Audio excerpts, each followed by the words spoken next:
You ask Tiger to solve. This deals with linear equations with one unknown. The final result is y equals 21. Let's solve it step by step. Swap sides. Group all constants on the right side of the equation. Add 2 to both sides. Simplify the arithmetic.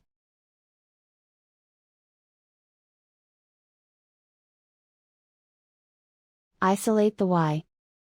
Multiply both sides by 7. Group like terms.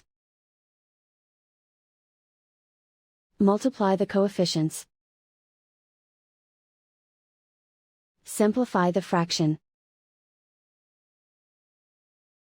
Simplify the arithmetic. And so the final result is y equals 21.